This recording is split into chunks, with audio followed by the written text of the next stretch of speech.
Welcome to Win Souls TV. This is your host, Jeff Thomas. And before we even begin the video, I just want to tell you guys that I love you. And I want to let you know that I will be putting my book on book for free on Kindle. I believe you can do it for like a week. So I'll be doing that for a week, and I'll be doing that from time to time, but I'll always let you guys know first. The link will be down in the description box below. And I will let you guys know when I do that.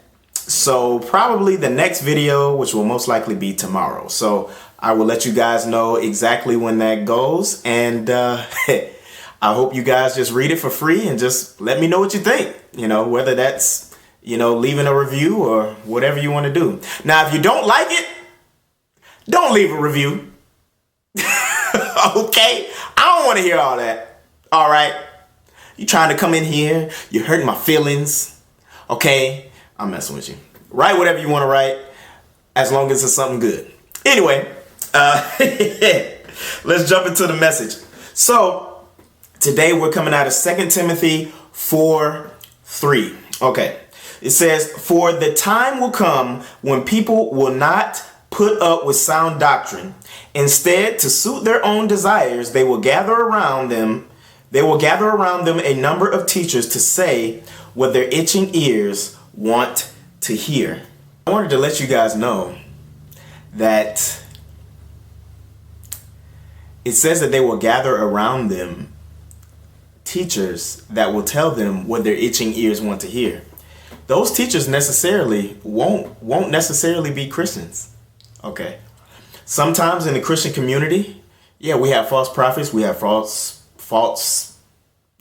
everything, There are counterfeits everywhere. But there are counterfeits everywhere. And one of the popular counterfeits is this belief that the Bible is just a book. Now, in and of itself, yeah, it is a book. I mean, let's be real here. It is a book. But at the same time, it is not only just the word of God. It is our birthright. It is our instruction. It is our strength. It is our stronghold. It is our rock, our source, our foundation. It is the same yesterday, today, and forever. Why? Because in the beginning, there was the Word was with God, and God is the Word. And if God is the Word of God is where we get our source of power, where we get everything in this world from.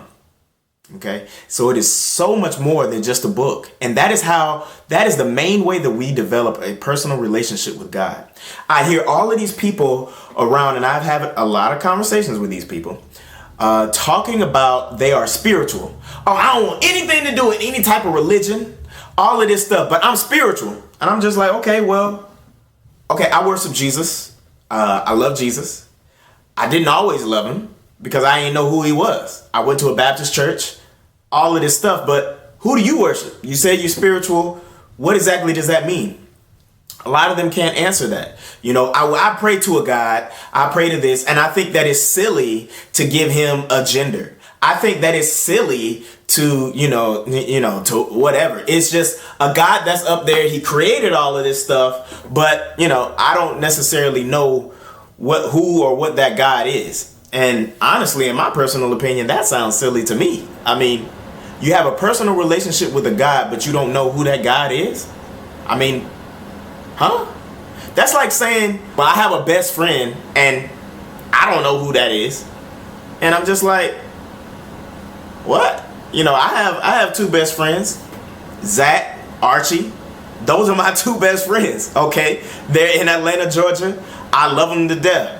But at the same time, I know who they are. I have personal relationships with them. So if you have a God that's just up there floating around in the clouds, doing all of this stuff, and you don't know who he is, and then you minimize the value of the Bible, it's just kind of like, well, how do you develop a personal relationship with him? Well, I pray. Okay, well, who are you praying to is what I'm asking. And they can never answer this question. So I won't say a heated debate. I try to stay away from them, even though I've been known to be kind of confrontational, especially in my past. I'm just being real here. We real on this channel. So I'm going to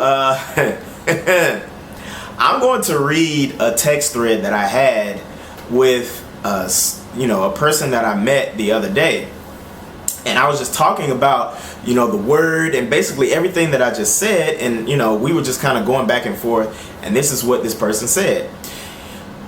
He said, it's just a book. I do read for pleasure, so I might read it one of these days.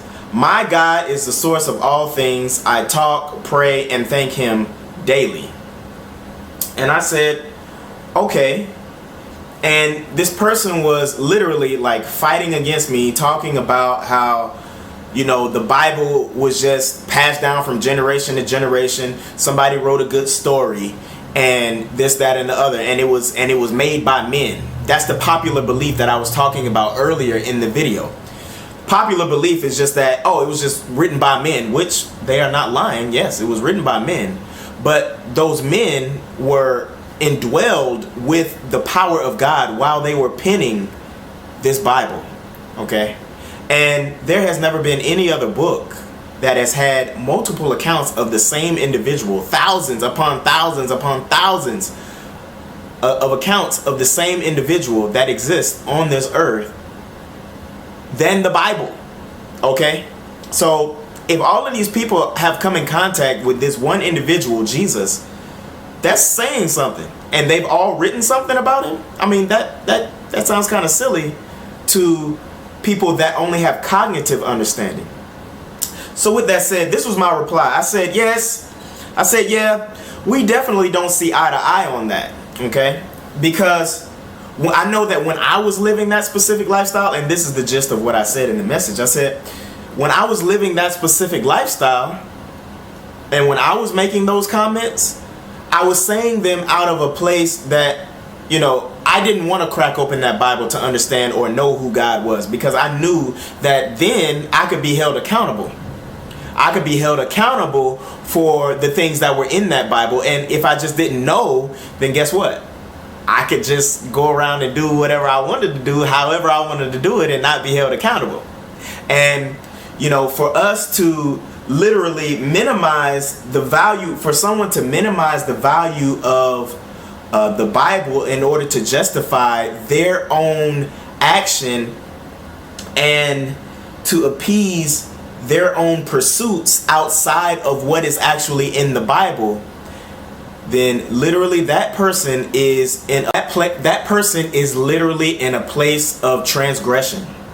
That person has possibly come to a place of knowing who Jesus is, knowing about his actions, has read it before, has understood the Bible, but yet and still at the end they come to that place of justifying their own actions because of the simple fact that they don't want to live that way. They want to be able to do whatever they want to do, however they want to do it, and then they will adopt doctrines that sound intellectually correct in their mind and make sense, and then battle other Christians that aren't necessarily equipped to fight for themselves. And then they belittle the Christians with their own intellect, this, that, and the other. And this, I have seen this happen over and over and over again. Okay.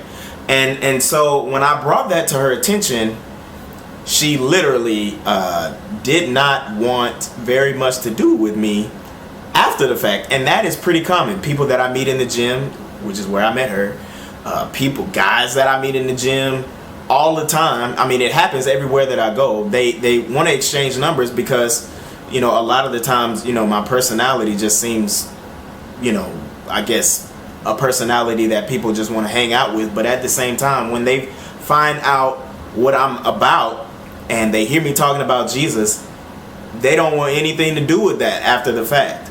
And so I'm making this video as just kind of like a rebuttal to those types of actions, and literally to open your eyes at where we are in the world right now. We coming real close to the end.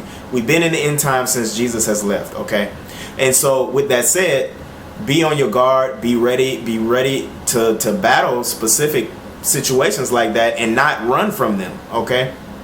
You have to be able to stand up against those situations and realize the state that these people are in. They are not our enemies. We are to love them and we are to lead them in a certain direction if they want to go. And if they don't, pat your feet and keep going. But yeah, you know, with that, tying that back to that doctrine, she literally wants to live according to that doctrine because it allows her to do whatever she wants to do, however she wants to do it, and then fight against any type of rule or any type of submission that she may have to come in contact with according to God. And people don't want to submit. They don't submit to the Bible because, simply put, they just don't like the level of security that the Lord has provided for us. But there's so much freedom in that level of security. You guys be blessed. I love you guys, and I hope that this helps in terms of a rebuttal to situations like that. Have a good one.